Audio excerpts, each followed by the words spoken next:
Hello दोस्तों, scary night Piyush में आपका स्वागत है। मैं हूं आपका होस्ट और दोस्त पीयूष। तो लो में एक और मज़ेदार हिंदी हॉरर स्टोरी लेकर आया हूं। तो सभी लोग अपने अपने हेडफोन लगाइए और खो जाइए अंधेरी रातों की डरावनी कहानियों में। बात 2025 की है। नरेश भागलपुर बिहार का रहने वाला था।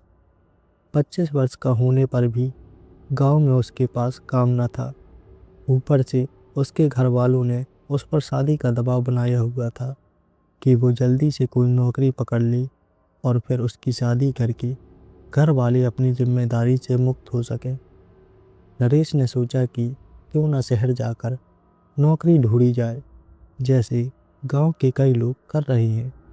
इसलिए उसने अपने गांव के एक आदमी से फोन पर बात की, जो नोएडा उत्तर प्रदेश में गार्ड की नौकरी करता था। उसने नरेश को नोएडा आने और उसकी नौकरी लगवाने को कह दिया। नरेश ने उससे उसका पता पूछा और 2 दिन बाद ही गांव से निकलकर उससे मिलने आ गया। 3-4 दिन नरेश अपने साथी के कहने पर नौकरी के लिए जाने लगा, मगर कहीं उसको काम नहीं मिला। नरेश से उसके साथी ने गांव लौटने को कहा, जिस पर नरेश को गुस्सा आ गया और दोनों के बीच काफ़ी बहस हो गई। नरेश ने अपने साथी का कमरा उसी रात छोड़ दिया और वो रात उसने एक रेलवे प्लेटफॉर्म पर गुजारी। अगले 2-3 दिन वो काम ढूंढने जाता रहा और गांव से जितने पैसे लाया था वो सब खाने और किराए में लगा दिए। लेकिन नरेश के मन में अब भी गांव जाने का विचार नहीं आ रहा था, क्योंकि वो कुछ करने का मन में ठान के यहाँ आया था। पैसा ख़त्म हुआ, इसलिए अब नरेश भूखा ही किसी पार्क में सो गया। फिर सुबह उठकर काम ढूंढने निकल पड़ा, मगर फिर किस्मत ने नरेश का साथ नहीं दिया और नरेश फिर से भूखा ही एक बड़े से मैदान, जो चारों तरफ से ईंटों की दीवारों से घिरा हुआ था, वहां सो गया। अगली सुबह एक बूढ़े व्यक्ति ने आकर अपनी छड़ी की नोक से नरेश को जगाया और उससे पूछा कि वो कौन है और कहाँ से आया है। नरेश ने बूढ़े को देखा। बूढ़े ने पूरे सफ़ेद कपड़े, सफ़ेद चमड़े की जूतियाँ और मोटा सा चश्मा पहना हुआ था। फिर नरेश ने उदास से लहजे में अपनी गांव से निकलने से अब तक की सारी बातें उस बूढ़े व्यक्ति को बता दी, जिससे वो बूढ़ा काफ़ी भावुक हो गया। फिर उसने नरेश से कहा कि तुम्हें पता है कि तुम जहाँ कल रात सोए, यह जगह कोई आम जगह नहीं है। यह इस इलाके का शमशान है। नरेश ने कहा कि मुझे फ़र्क नहीं पड़ता, मुझे तो अपनी रात काटनी थी, सो मैंने काट ली। अब फिर काम ढूंढने निकलना है, इसलिए चलता हूँ। बूढ़े व्यक्ति ने पूछा कि क्या तुम यहाँ काम करना चाहोगे? अच्छी तनख्वाह भी मैं तुम्हें अपनी संस्था से दिलवा दूंगा, क्योंकि मेरा नाम हरि प्रसाद चौधरी है। मैं ही संस्था का मुखिया हूँ। नरेश ने बूढ़े व्यक्ति के पैर पकड़ लिए और बोला कि बिल्कुल, मैं कर लूँगा बाबूजी। आप बताइए क्या करना होगा मुझे यहाँ। बूढ़े व्यक्ति ने कहा कि तुम्हें यहाँ चौकीदारी का काम करना है। 12,000 रुपये प्रति माह में तुम्हें अपनी संस्था से दिला दूंगा। नरेश के लिए 12,000 रुपये वेतन काफ़ी सही था, इसलिए उसने तुरंत हाथ जोड़कर हाँ कर दी। बूढ़े ने कहा कि तुम्हें यहीं रहना होगा। वो खंडर जैसी कुटिया देख रहे हो, बस उसको ही साफ करके उसमें अपना सामान रख लेना। मगर बस एक समस्या है कि उस कुटिया के ताले की चाबी नहीं है, इसलिए पत्थर से ताला तोड़कर उसमें अपना ताला लगा देना। बूढ़े ने इशारा करके कहा कि मैं सामने वाली कॉलोनी में रहता हूँ। कभी भी कुछ भी चाहिए या कोई दिक्कत हो तो मेरा नाम लेकर दुर्गा माँ मंदिर के सामने वाले घर में आ जाना। इतना कहकर बूढ़ा अपनी छड़ी लेकर अपनी सफ़ेद शॉल ओढ़े आगे बढ़ गया। नरेश काफ़ी खुश था, क्योंकि वो तो नौकरी नहीं ढूंढ पाया, लेकिन नौकरी ने उसे ढूंढ लिया।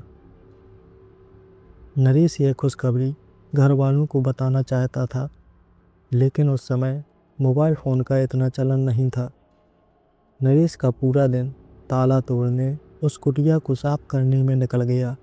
नरेश खुश तो बहुत था, मगर वो सोच रहा था कि नौकरी मिलने की खुशी में उस बूढ़े व्यक्ति से खाने के बारे में पूछना तो भूल ही गया था कि जब तक मेरा वेतन नहीं आता, जब तक मैं खाना कहाँ से खाऊंगा। खैर कोई नहीं, एक रात भूखा और सो जाता हूँ। सुबह कॉलोनी में जाकर हरि प्रसाद चौधरी जी के घर पर बात करके खाने का प्रबंध कर लूँगा। ऐसा सोचते हुए नरेश की आंखें लग गईं और वो जल्दी ही गहरी नींद में चला गया। करीब 10 बजे नरेश को किसी के जोर से दरवाजा खटखटाने की आवाज़ आने लगी। नरेश डरता तो नहीं था, फिर भी उसने सोचा, मुझ अनजान से किसी को इतनी रात क्या काम पड़ गया। कुटिया में रोशनी भी नहीं थी। नरेश ने दरवाजे के पास जाकर पूछा कि कौन हो भाई।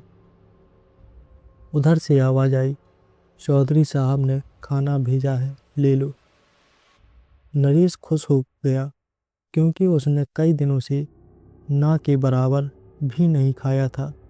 इसलिए नरेश ने तुरंत दरवाज़ा खोलकर खाना ले लिया और बाद में खाना लाने वाले व्यक्ति को देखा तो वो कोई मजदूर लग रहा था और उसके शरीर से काफ़ी बदबू आ रही थी। इसलिए नरेश ने उसको जल्दी से खाना लेकर ठीक है तुम जाओ बोलकर वहाँ से भेज दिया। खाना बहुत स्वाद था और नरेश कई दिनों का भूखा, इसलिए नरेश ने सारा खाना चट कर दिया, कुछ नहीं छोड़ा। अगली सुबह नरेश आराम से नींद पूरी करके उठा, फिर पास के तालाब से पानी लेकर पहले अपने कपड़े धोए, क्योंकि सभी कपड़े कई दिनों से नहीं धुले थे। फिर नरेश भी नहाने तालाब में उतर गया और 2-3 घंटे जमकर नहाने के बाद उसने सोचा, आज चौधरी साहब से मिल आता हूँ। फिर उसने सोचा कि कपड़े सुखाने हैं और अब मेरी ड्यूटी का भी समय शुरू हो गया है, इसलिए चौधरी साहब से फिर कभी मिल लूँगा। ऐसा सोचकर वो अपनी कुटिया में आ गया।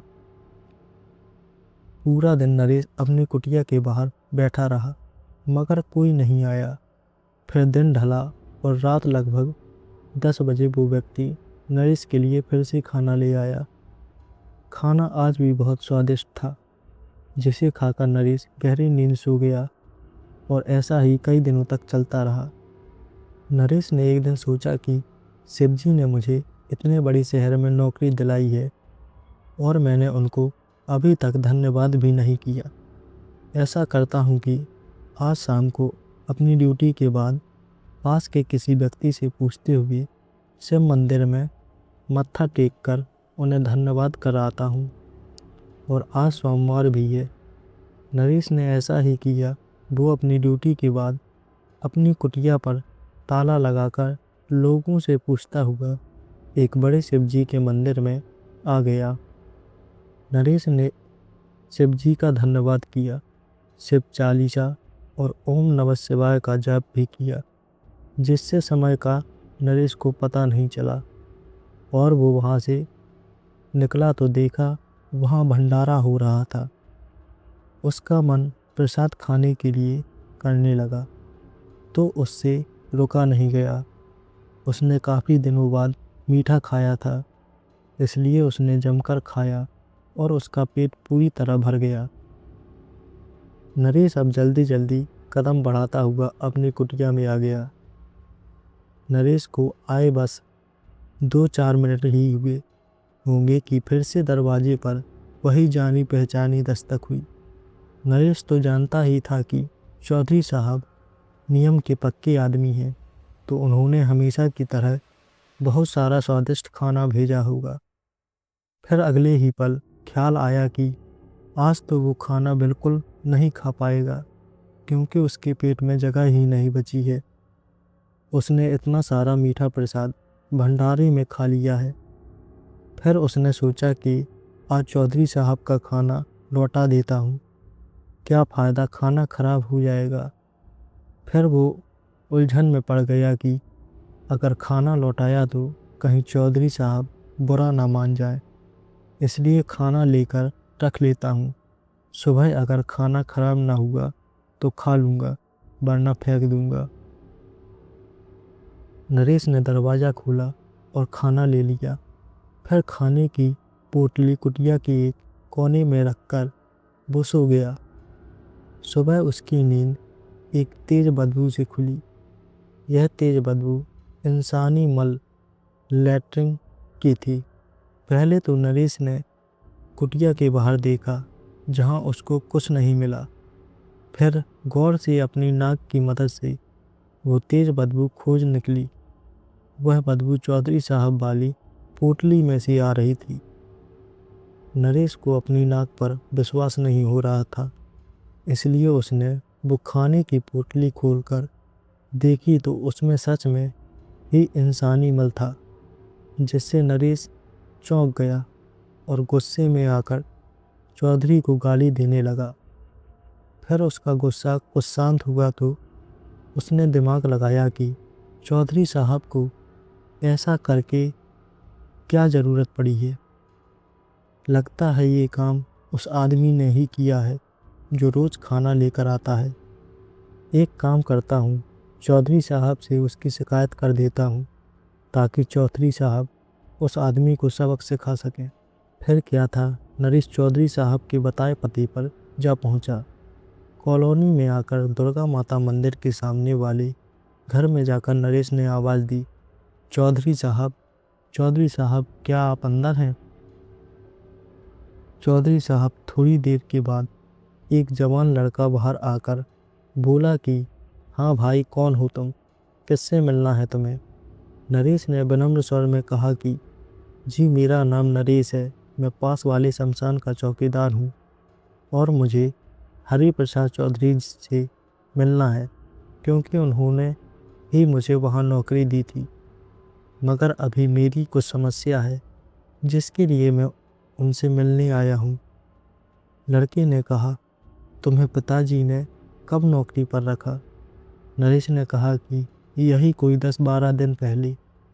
वो मुझे शमशान में सुबह 3-4 बजे मिली थी। मैं सो रहा था, तब उन्होंने मुझे अपनी छड़ी से उठाया और मुझे ये नौकरी दे दी। लड़के ने नरेश से अंदर आने को कहा। फिर वो नरेश को एक कमरे में ले गए और एक बड़े आकार का चित्र दिखाते हुए बोला कि देखो, क्या यही है तुम्हारे हरिप्रसाद चौधरी? इस पर नरेश ने ऊंची आवाज़ में बोला कि हाँ भाई, यही है, इनसे मिलवा दीजिए, जल्दी मुझे कुछ बात करनी है। लड़का गंभीर आवाज़, आश्चर्य भरे चेहरे के साथ बोला कि मगर इनका तो स्वर्गवास लगभग 7 वर्ष पहले ही हो चुका है, इसलिए हमने इनके चित्र पर हाथ डाला हुआ है। नरेश को अपने कानों पर यकीन नहीं हो रहा था। उसका दिमाग घूमने लगा और वो चक्कर खाकर गिर गया। कुछ देर बाद जब नरेश को होश आया तो चौधरी साहब का पूरा परिवार उसके इर्द गिर्द था। नरेश उठा और परिवार ने उसको खाना खिलाया। फिर नरेश ने सारी बात बता दी, रहने से लेकर खाने तक की सभी बातें। ये सब बातें सुनकर परिवार भी बहुत अचंभे में था कि ऐसा हो कैसे गया। चौधरी साहब की लड़की ने नरेश से कहा कि भाई, तुम इतने दिनों से आत्माओं के बस में थे और वो खाना जो तुम खा रहे थे वो भी भ्रम था। जब तक रात रहती वो खाना स्वादिष्ट रहता, जैसे ही सूरज निकलता वो भोजन इंसानी मल बनकर सड़ने लगता था। खैर चलो, तुम बच गए, यही सबसे बड़ी बात है। लड़के ने साथ जाकर नरेश का सामान कुटिया से लिया और उसके गांव जाने के लिए रेल टिकट भी लेकर दिया, जिससे अपना नरेश ठीक ठाक अपने परिवार में आ गया। अगर आपके साथ भी कुछ ऐसा घटा है तो हमें कमेंट कर कर ज़रूर बताइएगा। मैं फिर मिलूँगा सच्ची और ड्रामनी कहानी के साथ। अलविदा।